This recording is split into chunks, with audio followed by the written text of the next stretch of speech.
once again for the renegade master. Back once again for the renegade master. Back once again for the renegade master. Back once again for the renegade master. Back once again for the renegade master. Hello, my little renegades, and we are back. And what are we back and getting into? The Ultimatum Queer Love episode 4. So, as we already know now, all the couples have paired off and they're going to be living together for 3 weeks. So, we basically going on along on this journey to see how each and every one of them gets on. So, the first couple we get to is Vanessa and Ray. Straight off the bat, Vanessa's gone to get her nipples pierced. I kind of don't understand why she didn't do it before she came on the program, because it's, as she said, it's something that she wanted to do for quite a while. Ray sees Vanessa as kind of like this free person, this free entity, is always fun, quite hyped, and she likes to be around her. And as I said, can't tell a lie, Vanessa is definitely freeing something, and Vanessa definitely wants to free up the thing there, to be fair. As I said from the first episode, Xander, where your girl at? Your girl is gone. Because she was gone. She ain't thinking of Xander throughout this whole process whatsoever. With Ray and Vanessa, I kind of think that they're still finding themselves, especially within their own relationships, and I think they're with people that are quite responsible people, and probably have been taking responsibility from them, and it's kind of gone like a, I don't know, kind of like a parent-child type of relationship in the way that they interact and move within their own relationships with each other. I have to say, maybe, just maybe, my view may change. I'm not saying in terms of Vanessa, I'll probably say in terms of Ray, but we shall see as time goes on and what transpires and how things get dealt with. Okay, so now we know Vanessa's had her nipples pierced. Now, somebody tell me why this girl does, after having her nipples pierced, yeah, she turns around to take a motherfucking selfie, and the first things out of her mouth is, oh, Lexi's gonna love this. I'm like, what? Why did you have to take it there? Why did she really have to take it there? I'm telling you from now, Vanessa is the drama. She is the full-on, full-flooded drama. She is an antagonist. She likes to antagonize people and watch how everything just kind of either plays out or falls apart. But she will sit back and watch it. She will start the fire. She's a proper fire starter. But then she will sit back and watch them embers burn. She's one of those people. And then all I can say is if you watch carefully, Ray's face dropped. It was like stone when she said it. And at first I was like, is this going to be a light bulb moment for Ray? But I don't think it kind of is a light bulb moment for Ray. It was at that point that Ray is kind of thinking, she's kind of standoffish because she's heard what everybody else has been saying about Vanessa. Like, it's not just Lexi and Jolie been saying things about Vanessa. Mildred has said things about Vanessa. You've got Tiff has said things about Vanessa. They've all as a group said something negative about Vanessa. So basically, Ray asks Vanessa, well, what does she think Xander will think of her new adornments? I don't know why I've done that, but you know what I mean, her adornments, her nipple piercings. And basically Vanessa's saying that it's basically she's redefining who she is. And I'm like, am I missing something? I want to know who she's redefining herself from and to, because for me at the moment through the episodes, she's not changed. She's just become rather quite, gung-ho at getting away from Xander and experiencing something completely different to what she normally experiences. But as I said, further on into the episode, we'll come on to some of her attitudes and some of her behaviours and how she views things. Because I have to say this, that majority of them, I think it's the ones that have been given the ultimatum, they have a very convoluted way of looking at what marriage is. they don't particularly understand what marriage is and how it would work for them, because they kind of see it like it's a control thing. But you can't, use like, let me know what you think in the comments. But that's how I'm seeing it, that they think marriage is a contract, it's not transactional, and basically it's kind of like you're wasting your life away with just this one person. That's the feeling I'm getting across when they talk about marriage. But as I said, you lot let me know. So you've got Yoli and Xander, who have now moved in together. Basically Yoli's talking about the dynamics in terms of what she wants out of a marriage. And she's basically saying she doesn't want a child to mother dynamic. And then when she's saying that, when she's talking about Mal, it's kind of like in a negative light, in a negative aspect. And I'm like, you've been with this woman for 3 years, yeah? You were the one that asked her to marry you. She has not said that she doesn't want to get married. She just wants to have certain things in place first before she does. But then her biggest, as I've said before, her biggest concern is why her? That's what she wants to know from Yoli, why her? So if she's talking about Mal in the fact that, you know, she doesn't pick up after herself, she doesn't do X, Y, and Z, she doesn't want another child to mother, why did you ask Mal to marry you? Why did you go this far? That's another thing I don't understand, in terms of how free and easy like Yoli and Xander are being quite open. Well, more so Yoli's being quite open in her displeasure with Mal and talking about that with Xander, whereas Xander's still a little bit closed off when it comes to Vanessa, because as you know, she will continue to protect Vanessa and continue to defend her if she's feeling that Vanessa's being picked on or got out by everybody else. So basically Ossie and Mildred, it's kind of like level waters at the moment with them. Mildred said that she feels lighter living with Ossie, and I suppose that's because she doesn't have the constant battle that she does with Tiff. Like, she has to have that constant, it's that constant, what's it called, two magnets trying to push together but literally just bouncing off each other all the time is Tiff and Mildred, basically.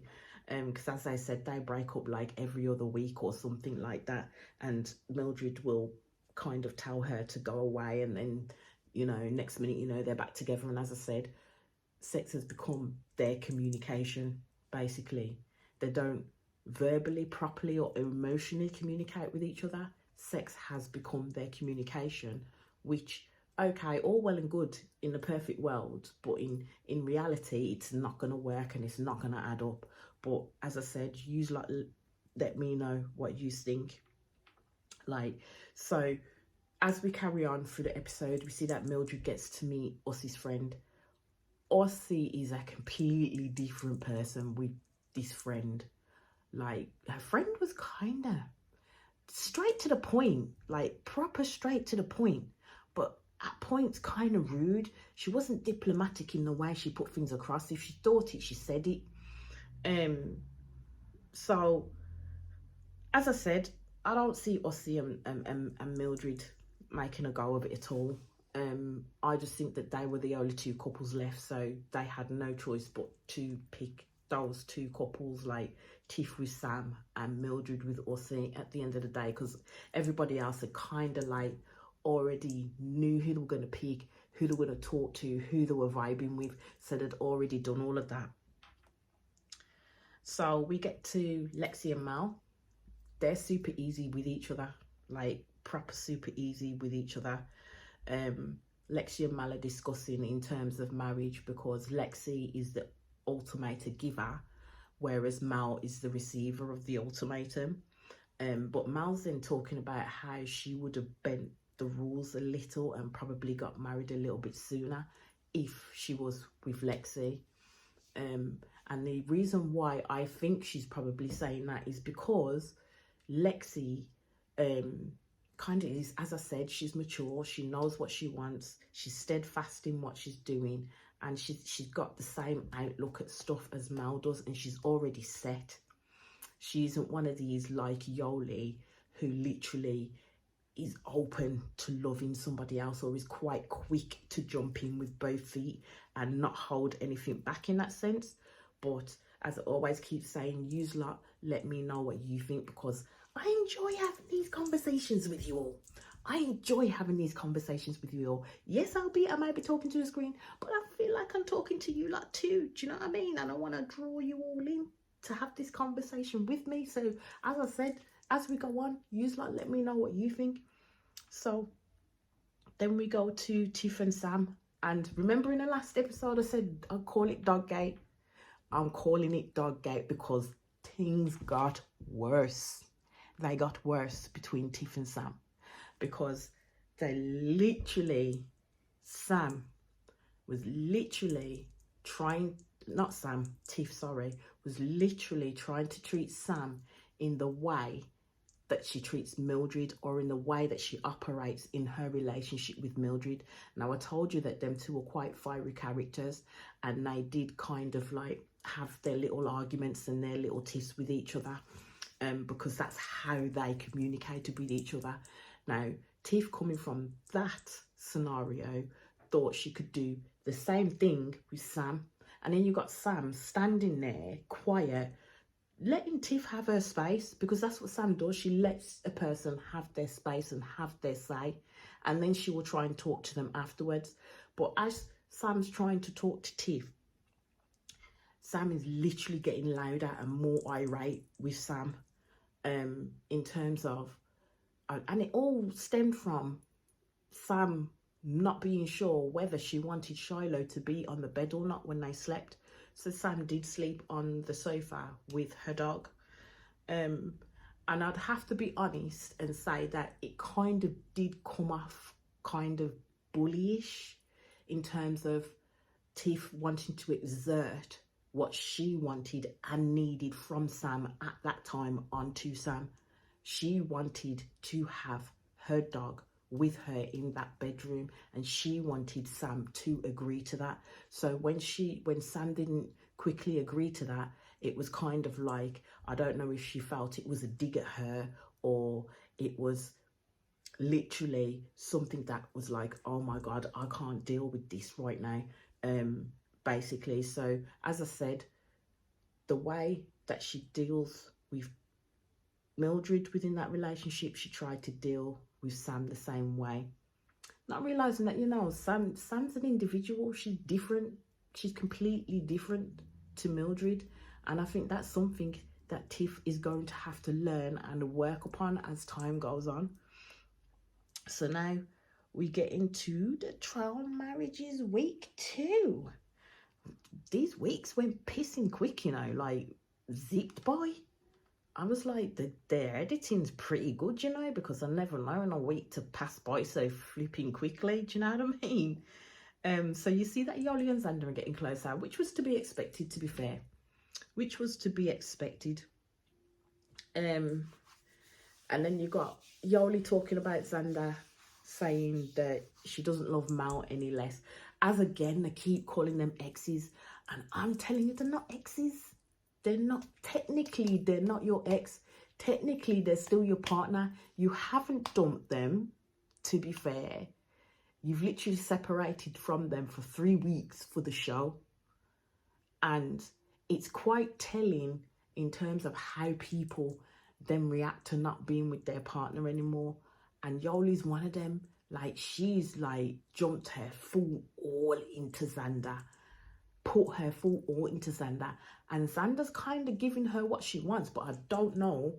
And you can let me know what you think. I don't know if Xander's being true or not, because Xander's fully, like, was fully, when she came in, committed to Vanessa, to the point where she was saying, oh, maybe we shouldn't do this experiment no more. And Vanessa convinced her to say, well, no, because we'll just keep coming back to the same conversation. So they carried on with the experiment.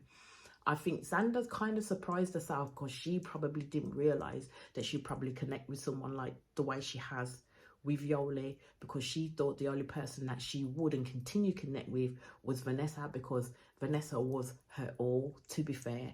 And I think that's how Vanessa made her feel, in terms of, I'm the only person worth your time. Whereas Vanessa wants to flit from here, there, and everywhere like a freaking firefly. Boop, boop, boop, boop, boop, boop, boop, boop, boop, boop, boop, boop, boop.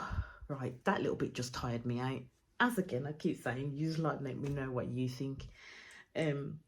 So basically, she's sitting down with Xander. They're both sitting down, and they're talking, and then Yoli's just talking about how quick they want to freaking move. Do you know what I mean? Because she then starts talking about the sex aspect of the relationship, and not knowing like if it would be any good, and wanting to know how it would be or test it out. As again, my thoughts, he moving into dangerous territory there. Moving into full-on dangerous territory, because Xander's gonna pick up what Yoli's putting down, basically, and at the end of the conversation she does, Xander picks up what Yoli's putting down, and I'm kind of thinking, moving into a little bit of dangerous territory there. Totally dangerous territory, because you're opening up the whole realm of possibilities. Yoli's looking to get her pum pum charged. That's how I'm seeing it. A little bit crass, but that's just me. But Yoli's looking to get her pum pum charged. That's what she's doing. She is literally gone headlong into this experiment, but then she's not giving a thought to Mal. And at that point, Xander's not really giving a thought to Vanessa, to be fair. They're both just literally latched onto each other and concentrating on each other. And the thing that I think is that they're missing a certain component in their relationships that they had previously, and they're kind of finding it with each other. So I don't know. I think they're kind of just moving like a hyper speed. I don't know what you lot think, but I think it's just like proper hyper speed up in there. So you get to Sam. Ossie's been with Sam for 2 years. And basically Sam's the one that's giving the ultimatum to Ossie, and Ossie's kind of like, I don't want to get married, I don't want to get married, don't want to get married. So she's at the dinner with Mildred and her friend. Now, basically, through some of this, Ossie's turned around and said, I'm at the point of wanting to get married. I was kind of shocked, because I'm like, sometimes with the way that you behave, Ossie, there's no way in hell you should even be thinking about getting married, to be fair. That's how I see it. I don't know how you lot see it, but that's how I see it. And like at the dinner, Mildred was explaining to Ossie's friend about how after they've been together after she's been in here for like 2 weeks, she's already at the point where where Ossie wants to get married. And the friend says, but I know Ossie, and asks Ossie directly, are you ready to get married? What is it about marriage that scares you? And this is where I said already that the people who have got the ultimatum given to them have this really convoluted, different idea of what marriage is supposed to be. And it's not a healthy view either, because the first words out of Ossie's mouth is being stuck with someone forever.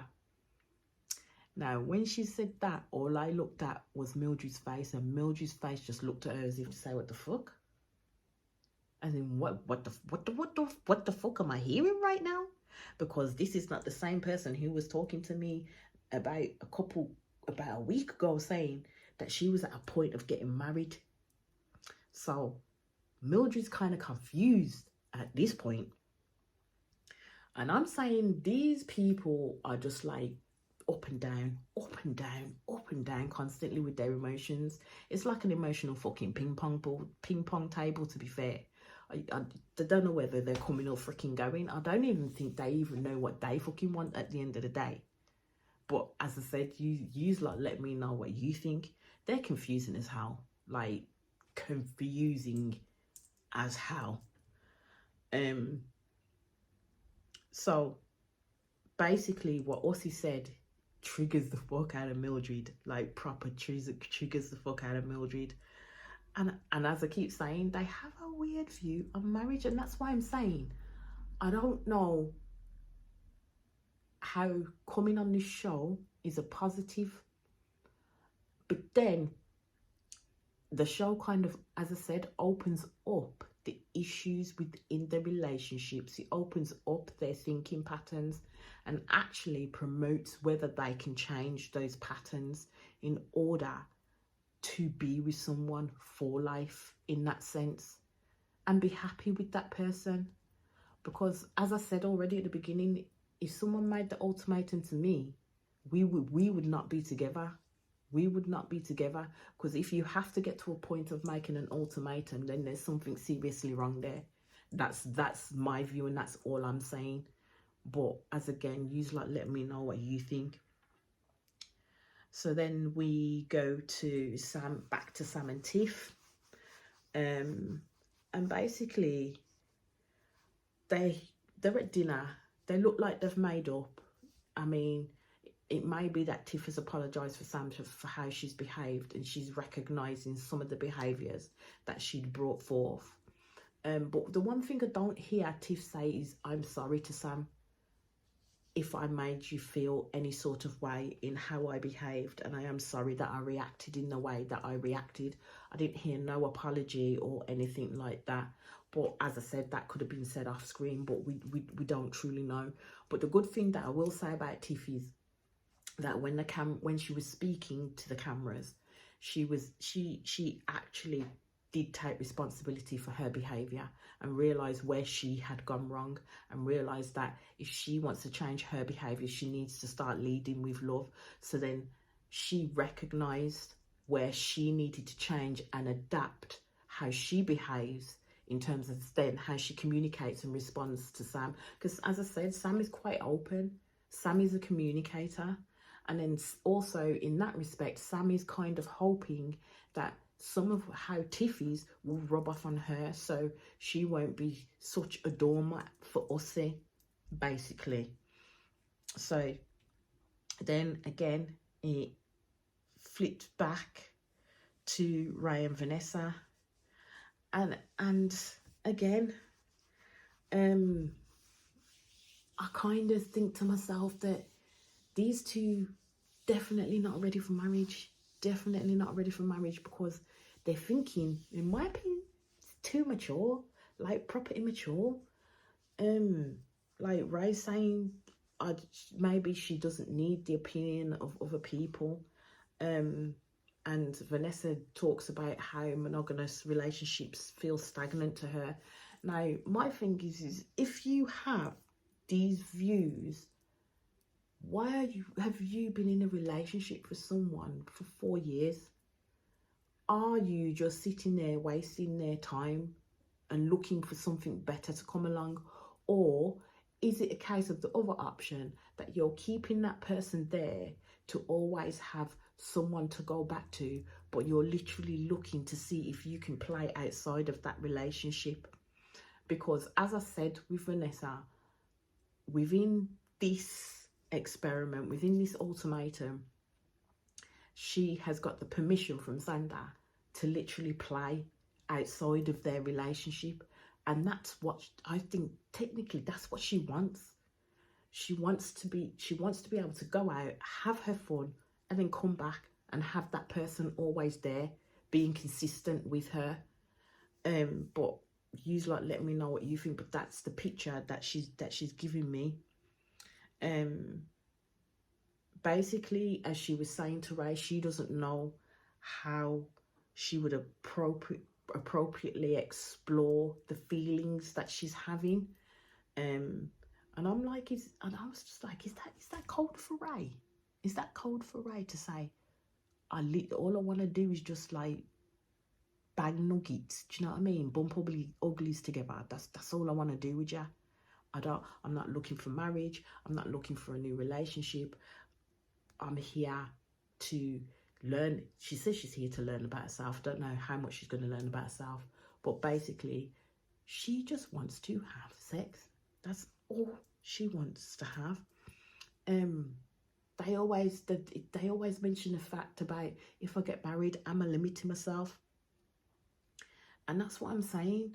All you could have done was just said, like, no and done. But then saying that, it sounds like she said no quite a couple of times to Xander when Xander's saying she wants to get married, but Xander was not taking that. So I do, in a way, think this show is kind of perfect for them to get on an even keel. As again, I don't know if these two will end up together. I don't know if Yoli and Xander will end up together. I don't know if Ray and Lexi will end up together, because I know Ray definitely ain't going to be with Vanessa, because Vanessa's not looking for a relationship at the end of the day. So we go back to Mildred and Ossie, and this is where things blow the fuck up between these two, because Mildred is an early riser. She gets up, she cleans up, she cooks, takes her dog, because she's got her dog there, she takes her dog for a walk, and Ossie is still in bed. Now, bearing in mind, Ossie portrayed herself to Mildred as this person that she was going to get up, she was going to cook, she was going to help her do X, Y, and Z, she was going to do this, she's the perfect partner, basically. Ossie has not shown one iota of that.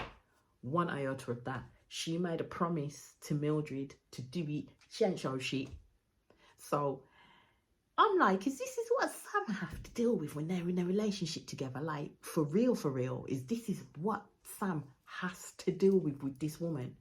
Because us is just like, I can't explain it. I cannot explain it. Since Mildred and Ossie met, like, Ossie's friend, Ossie's just changed up. Like, she weren't that great to begin with anyway, but she's changed up even more.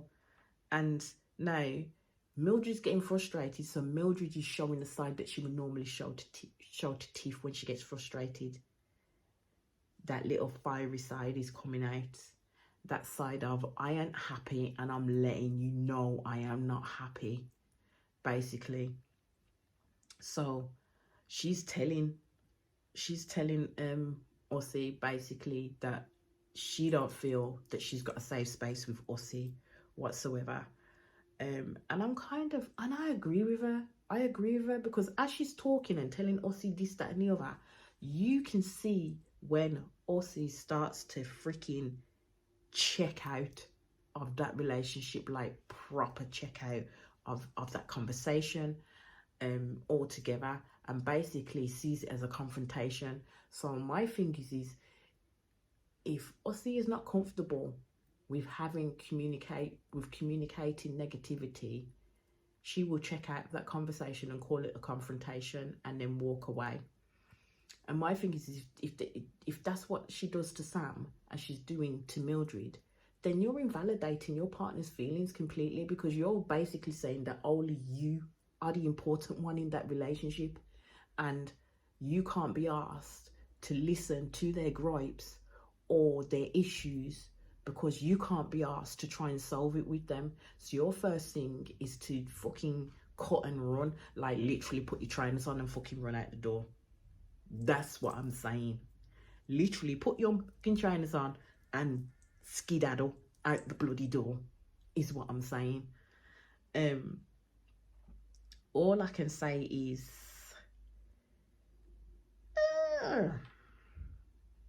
once we move on, sexual tensions have arose, have they not?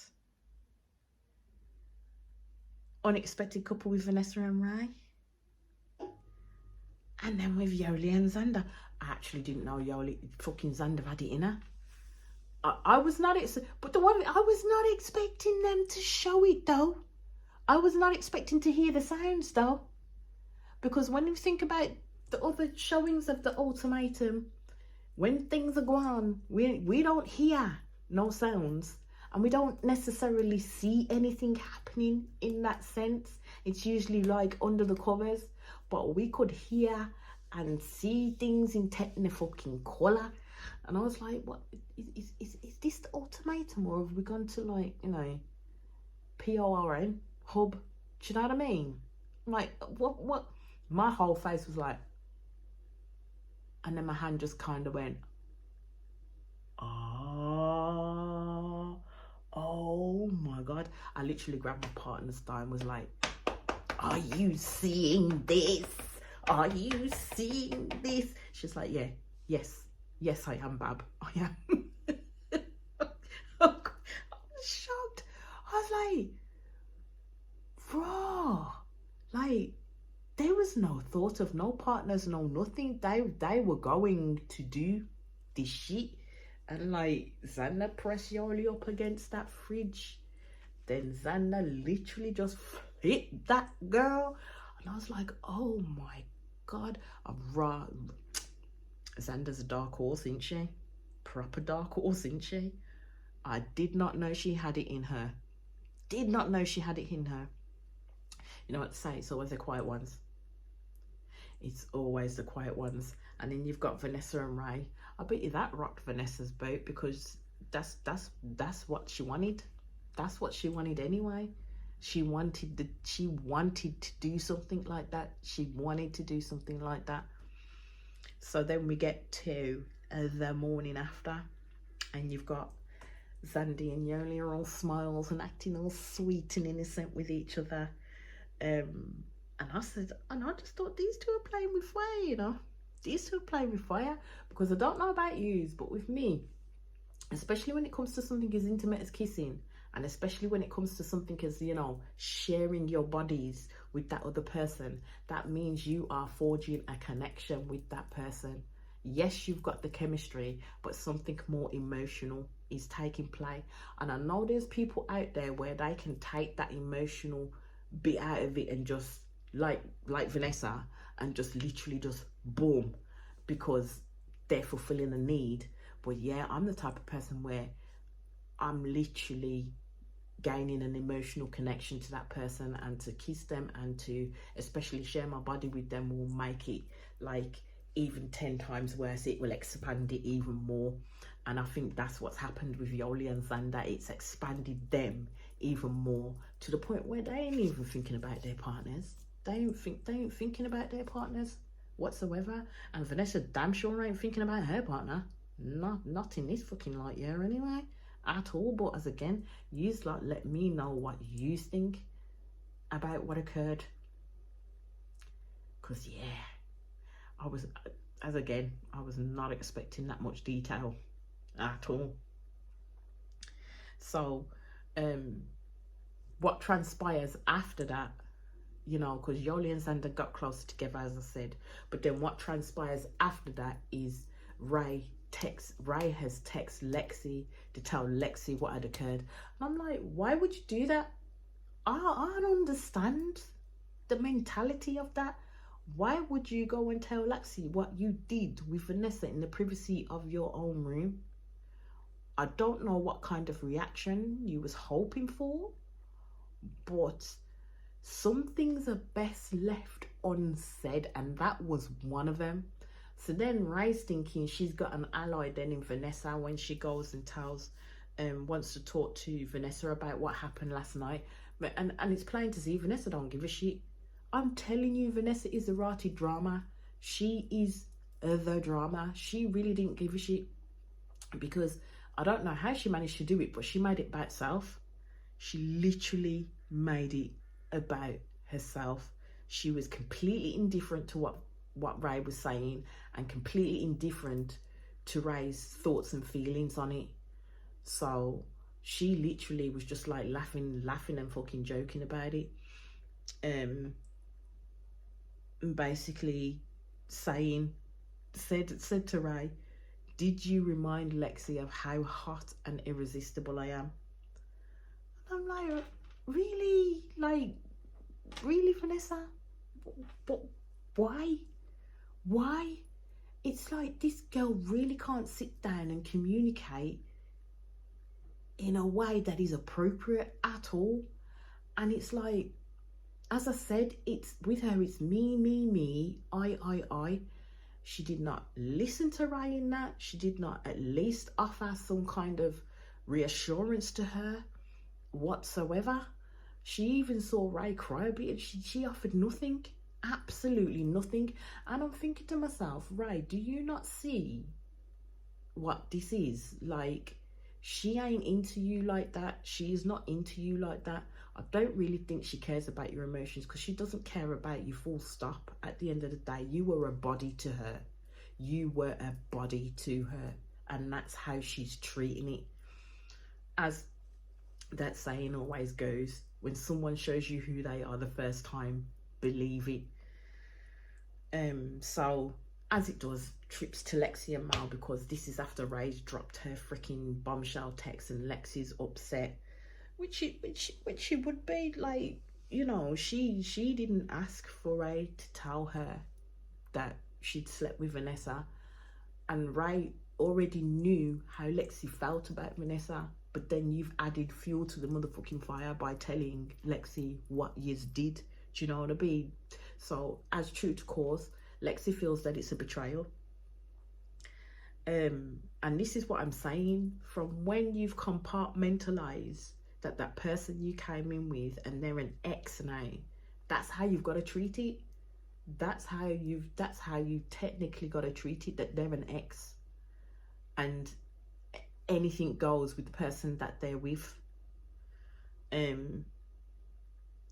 But as again, yous lot let me know what you think. Yous lot let me know what you think, because I'm talking and I'm talking and I'm talking, and I enjoy talking.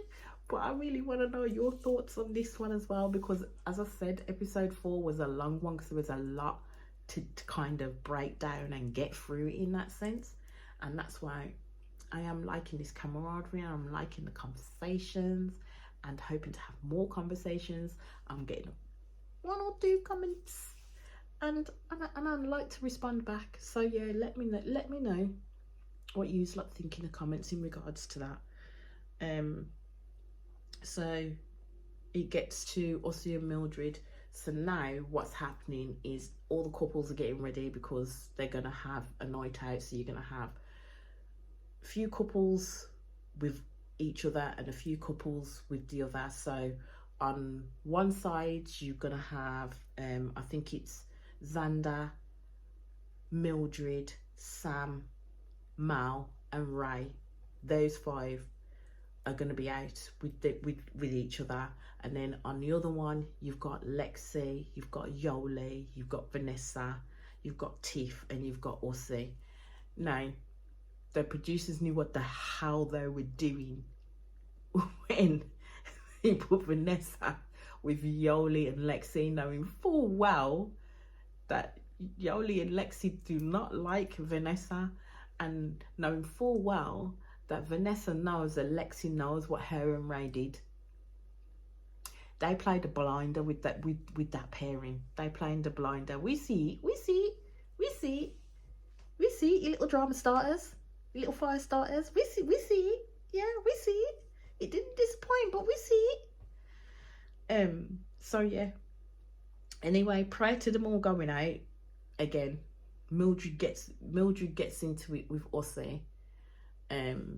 Ossie's basically trying to say to Mildred that she's kind of a fake person, with the comment that she made in terms of, like, you only say certain things to me on camera and don't really say much to me.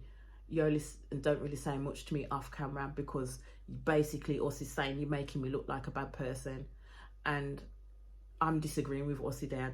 I don't know what you like think, but you like let me know. But I'm disagreeing with Ossie there, because at the end of the day, from what I've seen, Mildred's a straightforward person. The same thing she'll tell you on camera, she'll more than likely tell you off camera too.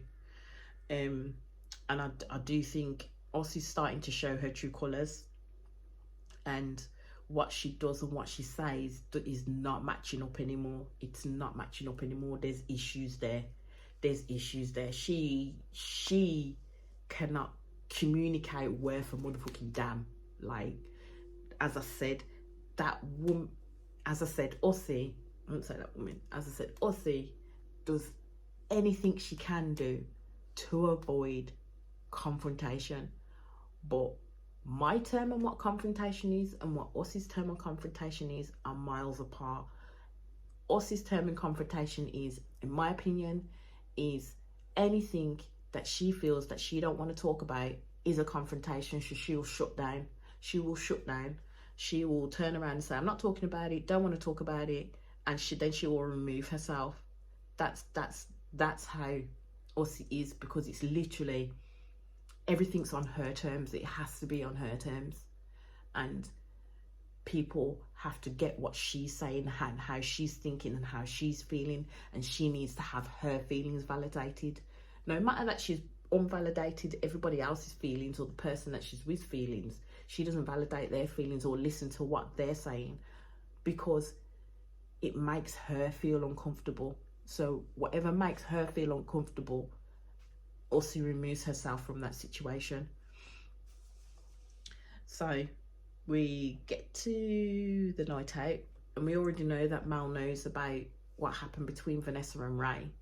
Xander don't, and throughout that night it's not said to Xander, but then you've got Xander looking so motherfucking uncomfortable, like proper uncomfortable, because you're sitting next to Yoli's partner, knowing full well that you and Yoli have done the do, like done the do, and they've done it more than once.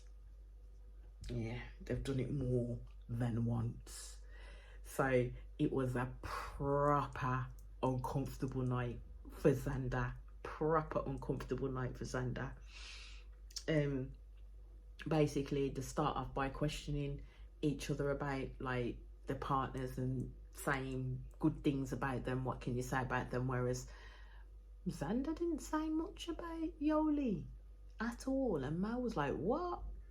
Mel got suspicious as hell, and she thinks that Xander is hiding something.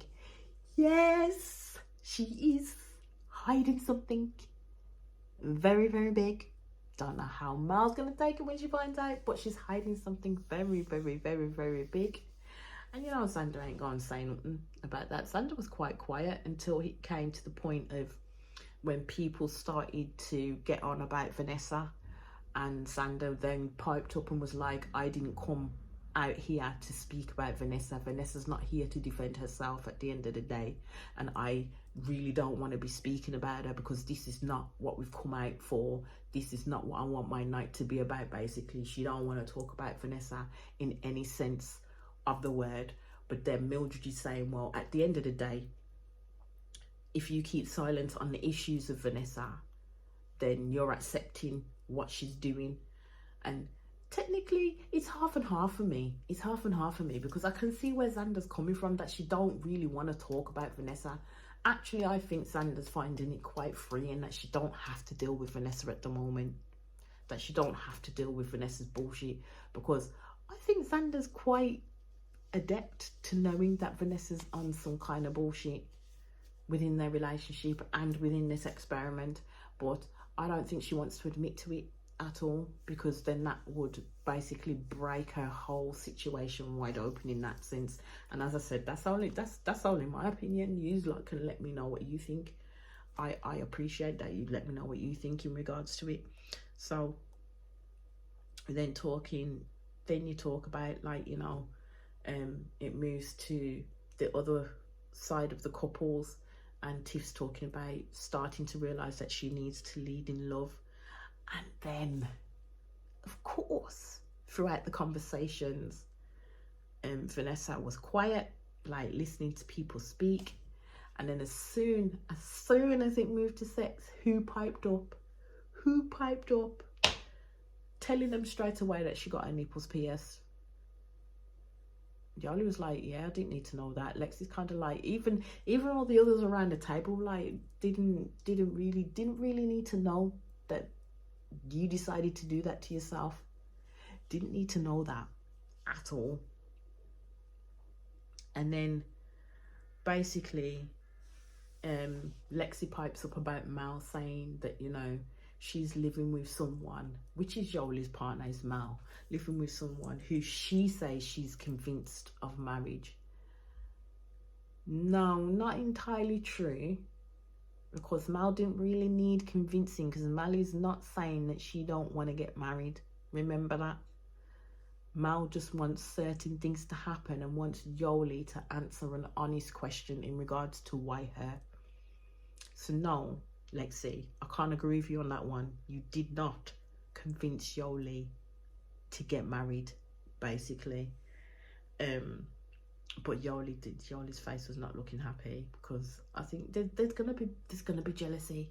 There's gonna be jealousy with them all when they're talking about each other's partners. Don't forget, these are people that have been with them for years before coming on this show, so they know them in and out. But there's gonna be jealousy when they start speaking about other people.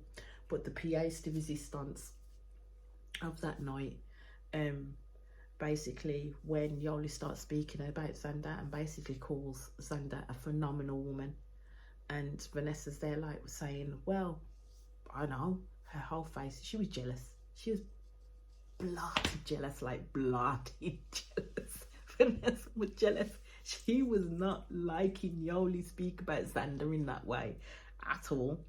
But then Yoli clapped back and basically said, do you though? Do you really know that she's a phenomenal woman? And I'm like, Yoli's doing this because Vanessa disrespected her twice. And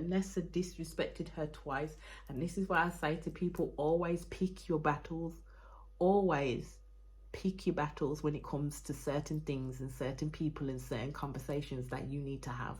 And this conversation needed to be had, so, because basically it needed to be gotten down on pat and why Vanessa was there, to be fair, because everybody's questioning on why Vanessa is actually there.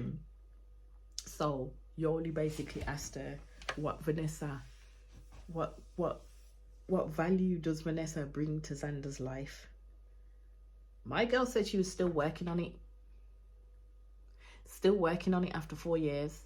If after 4 years you don't know what value you bring to the relationship or someone else's life, that's dead in the water, my girl. Like, seriously, if you've been with her for 4 years and you honestly don't know what value you bring to her, but if you ask Xander the same question, she'll be able to list what she brings to that relationship.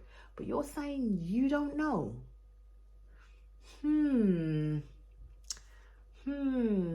Says a lot, methinks. But again, use a lot. Let me know what you think. But it says a lot about who Vanessa is. Because basically she's been saying that she's been blessed with people that haven't asked a lot from her. And I said, and therein lies the problem. Because she thinks she don't have to work at anything in a relationship. She thinks she can just be a pretty face, the fun person, the this person, the that person, and everything else gets done around her. She doesn't have to commit a lot because the other person is committing for her. I tell you, the girl is spoiled bad, and nobody not rein her in and tell her about herself until now. And I think now it's being uncomfortable. She shows that she's uncomfortable with the conversation, very uncomfortable with the conversation.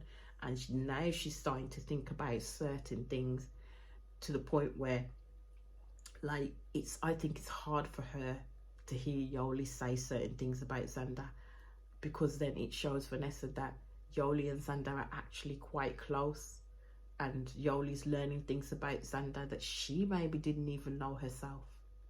And that could be a scary feeling, to be fair. That could be a proper scary feeling, to be fair. Like, someone else knowing certain things about your partner that you've been with for 4 years that you probably don't know yourself. Heck yes, I'd be fucking jealous as hell. I'd be jealous as hell, because I'd be like, nah. I'll be kind of like, nah, this has got to stop right here now, man. Nah, I'm going to stop right here. We're leaving. Call the Uber because we're gone. And Yoli, as again goes on, keeps asking Vanessa questions. Vanessa can't answer them. She's quiet as a church mouse.